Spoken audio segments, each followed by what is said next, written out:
Hi guys, it's Tanyalee Davis. If you don't know me, I've been a stand-up comedian for 30 years. This past January 2020, I celebrated 30 years of doing comedy. It's an amazing job. I feel very fortunate that I can make a career out of touring around the world, making people laugh. But 2020's changed a lot due to COVID and stuff. Things have shut down, and a lot of my comedian friends and myself are unemployed. We have no income. I had to move from the UK back to the States. I moved in with my dad and his wife because I just can't support myself right now. And everybody's going through rough times, but things have really changed in the comedy world. And it's because it's about people being offended.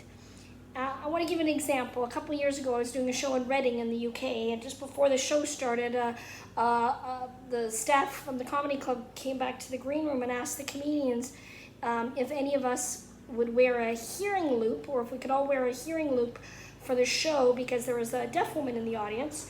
And but it was like 5 minutes to showtime, and all the acts and I were all like, for me it wasn't going to work because it dangled down in front of my chest, and so physically that wasn't going to work. The other acts were like, no, and we had no notice to prepare anything.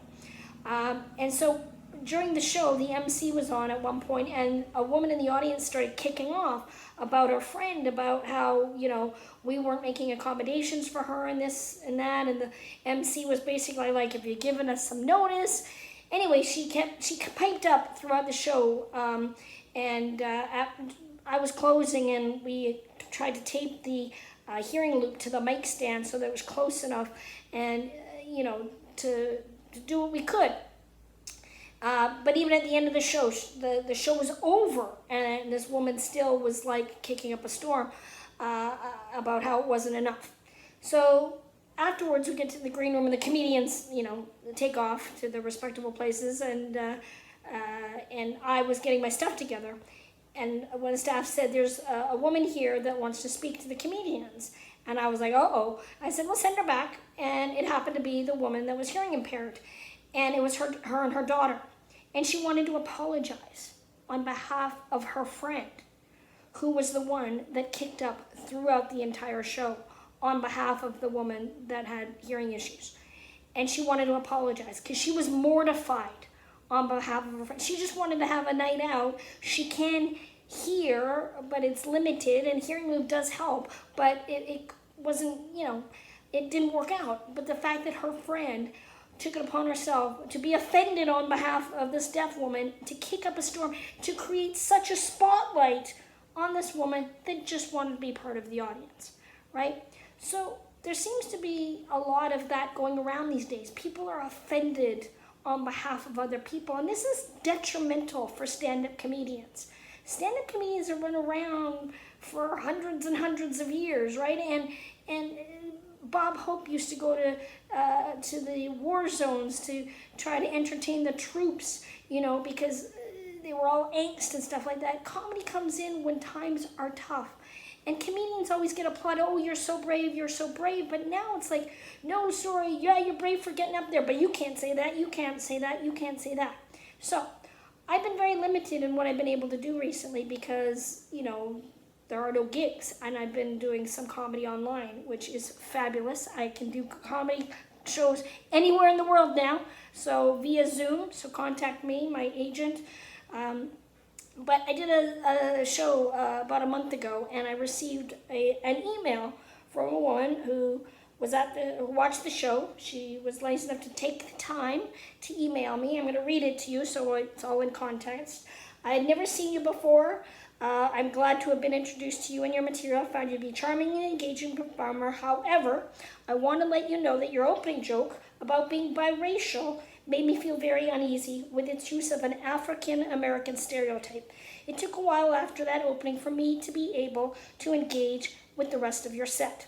As author Imbram X. Kendi says, everything we do advances racism or anti-racism. As I'm sure you're aware, this is a critical time to examine the impact of your words and actions. I invite you to consider the impact of this joke on your audiences. I offer this feedback because I find your work to be powerful and funny. I personally believe that comedy can bring us closer to liberation, and your work is, in particular, is definitely part of that. All the best, Sarah. She had put her full name in there, so I happen to be able to look up Sarah's website, Curiosity, because, wondering, okay. Well, it turns out Sarah's not African American. Sarah's white. All right. Okay, she's offended on that. But let me give you the history. I'm a little person, I'm a dwarf. I grew up in Canada, not very ethnically diverse in Canada. In 1997, I moved to Los Angeles from Vancouver, Canada. I had never seen so many black people. I had never seen so many Hispanic people. And it was, it was a new cultural phenomenon for me.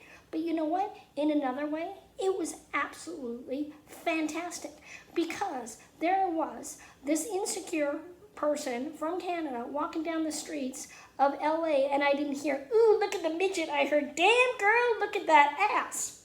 If you don't know the joke I'm referring to, I go, hi everybody, don't feel sorry for me because I'm different. Obviously, I'm biracial.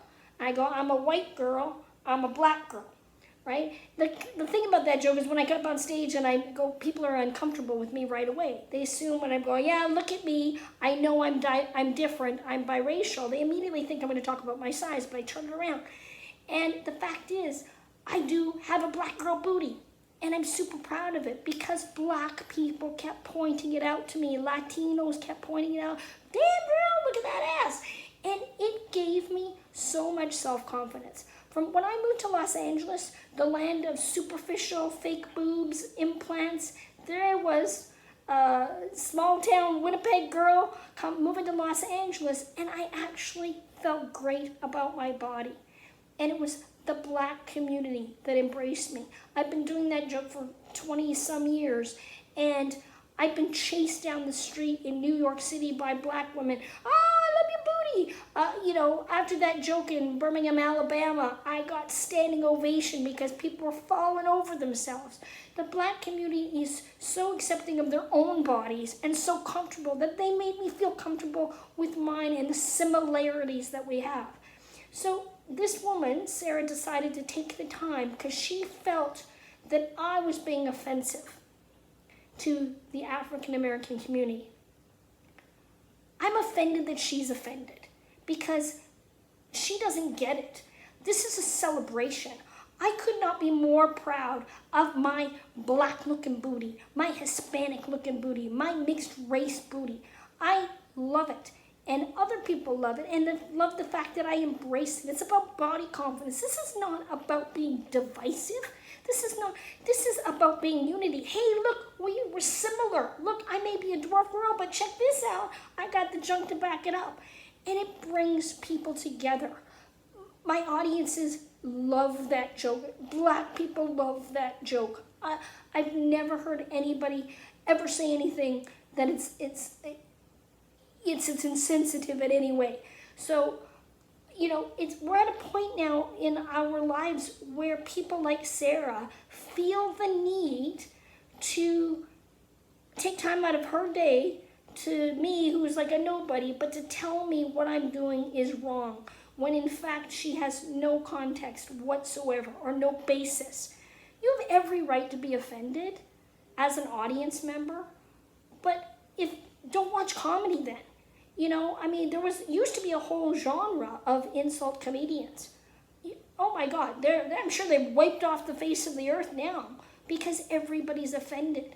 And it's a shame. You cannot like maybe somebody's act, right? It's subjective. I'm not going to ask you to have to like somebody, tell you got to like somebody. If you don't like them, just don't watch them, right? Don't follow them. But we're at a point where people feel the need to encroach and say, this is my opinion, so therefore I think you need to change what you've been doing for 27 years because I feel it's insensitive. And it's like, no, I'm sorry. I'm a stand-up comedian. You know what? I'm standing up right now because that's wrong. That joke comes from such an organic place, right? And I'm not being divisive. It's about bringing people together. And comedians, we need to stand up for ourselves. Enough is enough already.